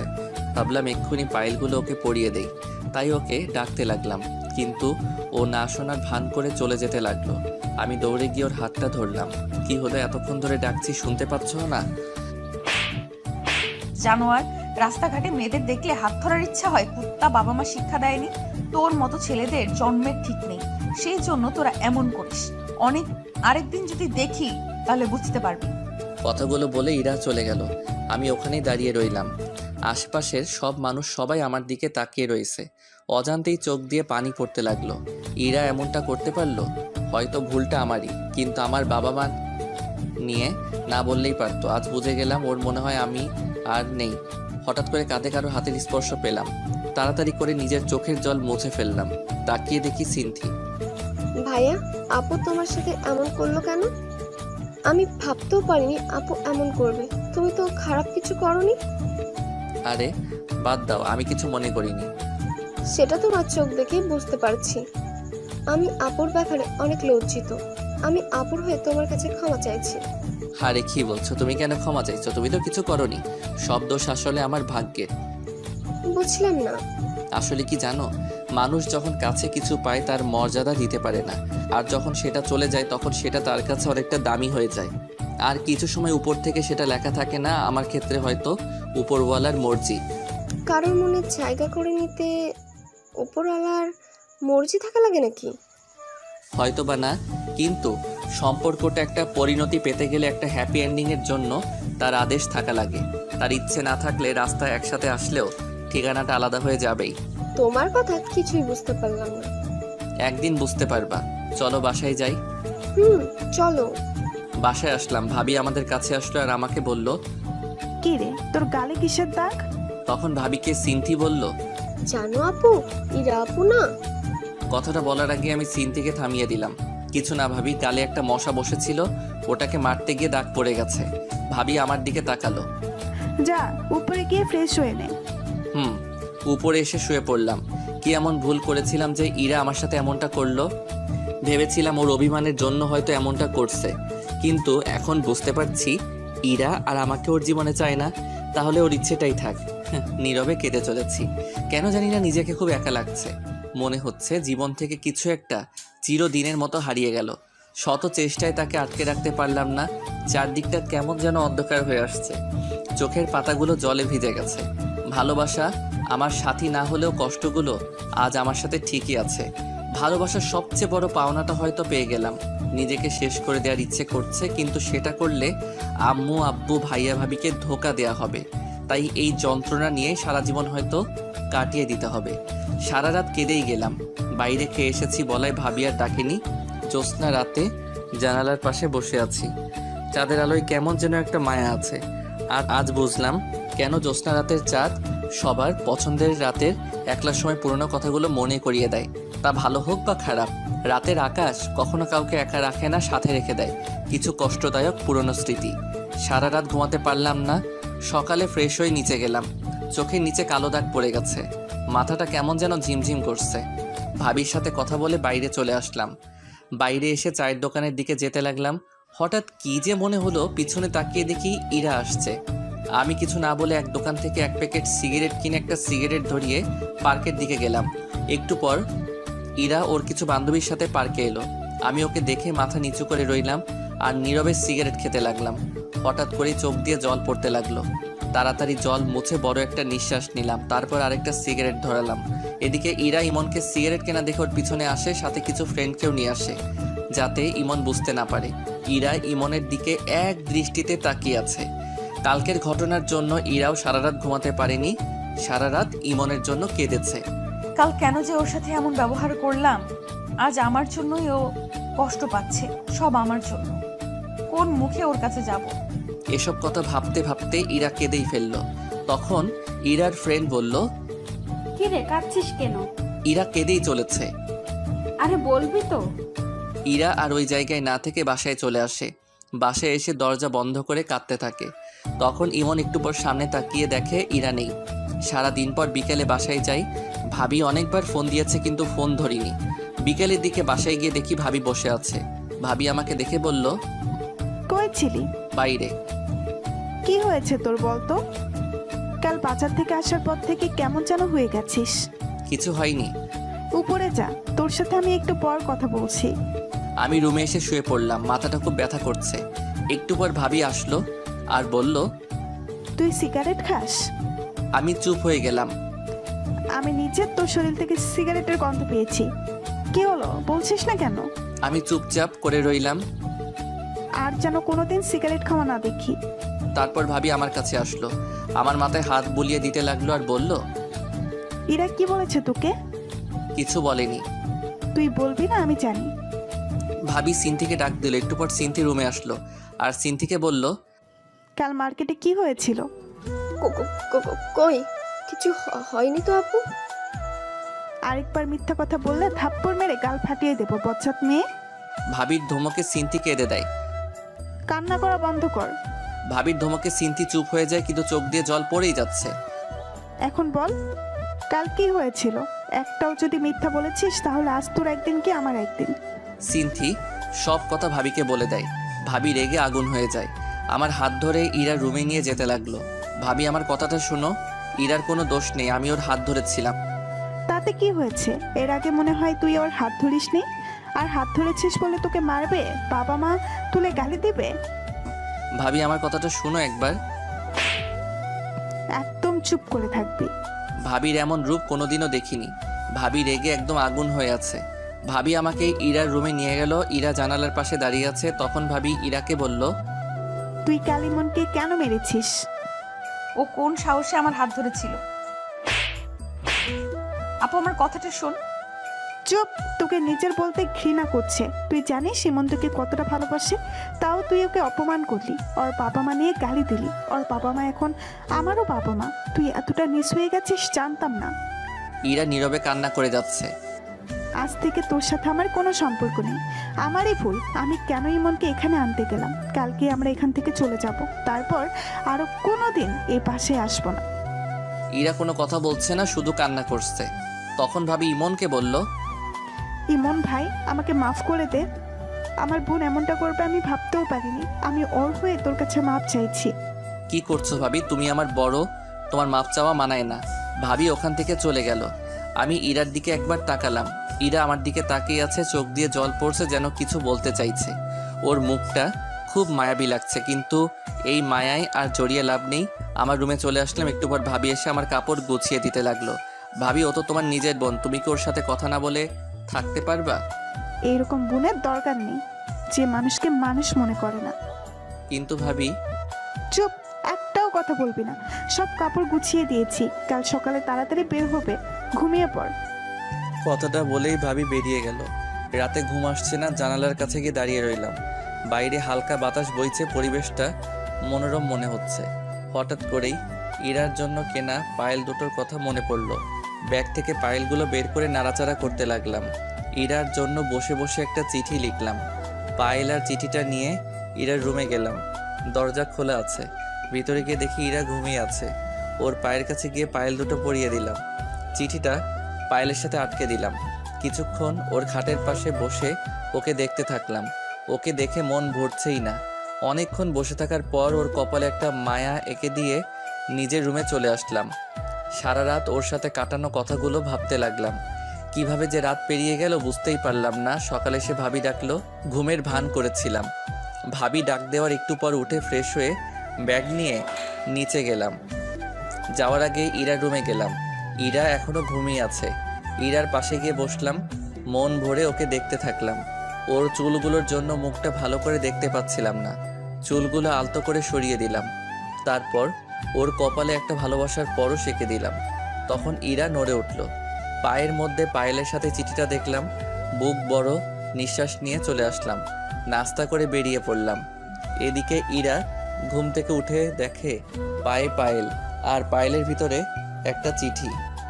ইরা চিঠিটা খুলে পড়তে লাগলো। ইরা কি বলবো ভেবে পারছি না। আজ মনটা কেমন যেন করছে, খুব একা লাগছে। তোমার থেকে দূরে চলে যেতে হবে কোনোদিন ভাবিনি। সবটাই আমার ভুল। আমি হয়তো তোমার যোগ্য নই, তাই হয়তো এমনটা হলো। সেদিন তোমার কথাগুলো কথা না বিষ ছিল, যেগুলো আমার মনটাকে ক্ষত বিক্ষত করে দিয়েছে। তোমাকে ভালোবাসার আমার কাছে কোনো কারণ ছিল না, আর ভুলে যাওয়ারও কারণ নেই। তাই তোমাকে কোনোদিনও ভুলতে পারবো না। কিন্তু তুমি আমার থেকে ভালো কাউকে পেলে হয়তো আমাকে ভুলে যাবে। আর আমাকে দেখে যেন পুরনো কথা যাতে না মনে পড়ে, তাই আর তোমার সামনে কোনোদিন আর আমার ভালোবাসা নিয়ে আসবো না। সেটা নিয়ে চিন্তা করো না। পায়েলগুলো দেওয়ার জন্যই সেদিন তোমার হাতটা ধরেছিলাম। আর সেদিন বুঝতে পেরেছিলাম তোমার হাত ধরার ক্ষমতা আমার কোনোদিন হবে না।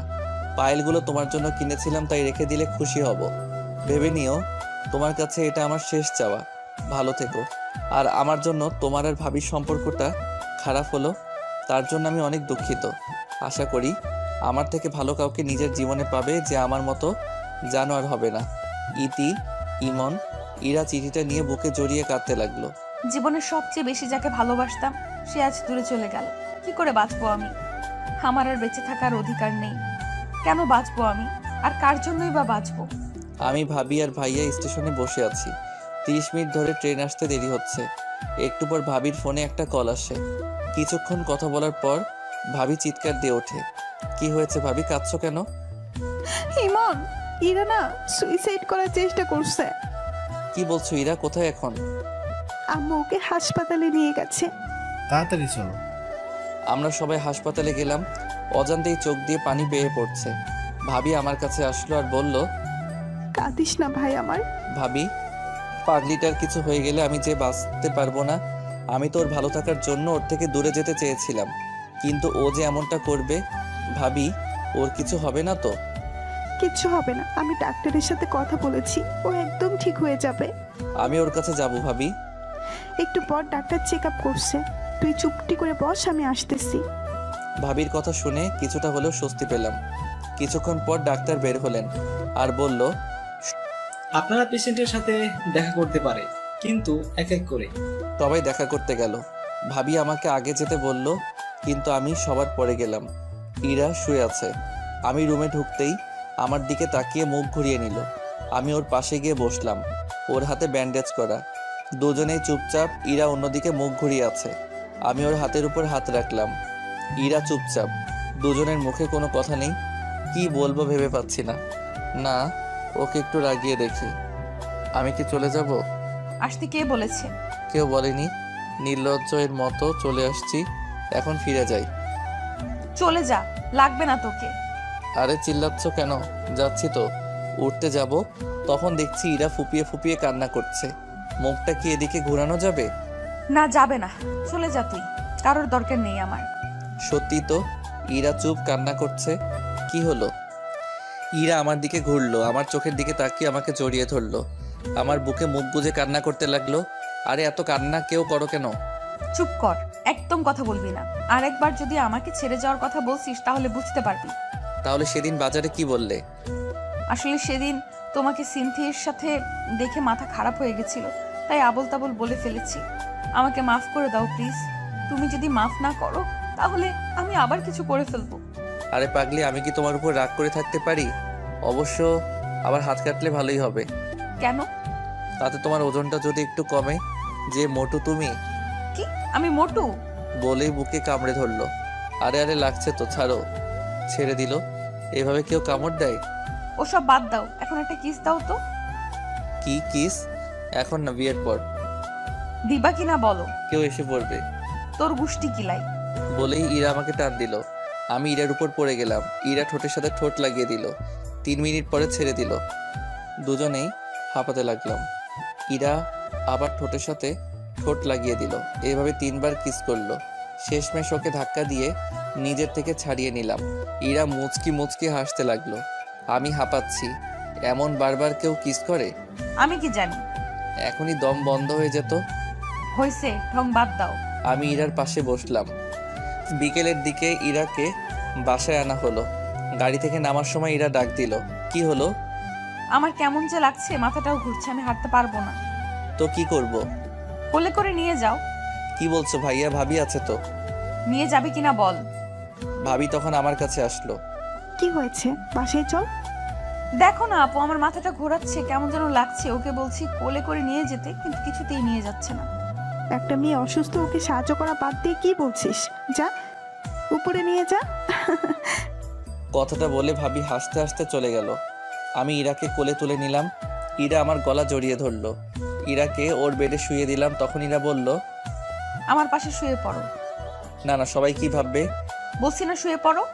ইরা জোর করে ওর পাশে শোয়ালো। আমার বুকে মাথা গুঁজে চুপ করে রইল। কিছুক্ষণ পর, ইমন, হুম। একটা কিস করি। না, করি না।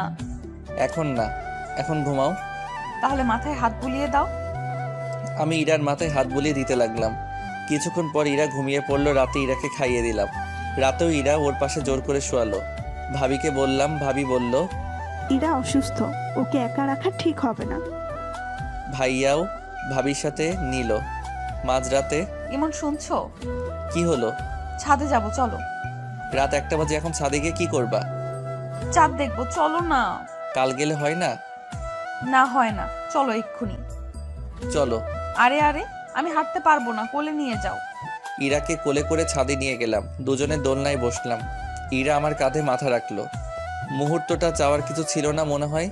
সময়টা এখানে থেমে যাক আমাদের এই মুহূর্তে। ইমন, আবার কি হলো? আর ছেড়ে যাবে না তো? যতদিন পর্যন্ত উপরে যে আছে তার ডাক না পড়ছে ততদিন পর্যন্ত আমি তোমার পাশেই আছি। একটা কথা বলবো? বলো। একটা কিস দিবা? আবার? দিবা না? যাও, তোমার সাথে আর কথাই নেই। আরে আমি কি বলছি দিব না? তাহলে দাও। ইরার কপালে একটা মায়া এঁকে দিলাম। এরকম করে কেউ কিস দেয়? তাহলে কেমন করে দেয়? দাঁড়াও দেখাচ্ছি। ইরা আমার কাছে আসলো। ইরার নিঃশ্বাসের শব্দ স্পষ্ট শুনতে পাচ্ছিলাম। ইরার ঠোঁট আমার ঠোঁটের কাছাকাছি। কেমন যেন একটা অদ্ভুত অনুভূতি কাজ করতে লাগলো। ইরার ঠোঁটের সাথে ঠোঁট লাগিয়ে দিলাম। ইরা আমাকে জড়িয়ে ধরলো। কিছুক্ষণ পর ছেড়ে দিলাম। ইরা আমাকে আমার কোলে মাথা রাখলো। দুজনে চন্দ্রবিলাস করতে লাগলাম। ভালোবাসায় প্রত্যেকটা মুহূর্ত একটা অদৃশ্য সম্পদ। ভালোবাসায় হারানোর কিছু নেই। সব সময় প্রকৃত ভালোবাসা হয় না, কিছু সময় মানুষ মোহের শিকার হয় আর সেটাকেই ভালোবাসা ভেবে বসে। প্রকৃত ভালোবাসায় শেষে গিয়ে শুধু থেকে যাবে দুটি মন আর জীবনের শেষ মুহূর্ত পর্যন্ত তাদের ভালোবাসা।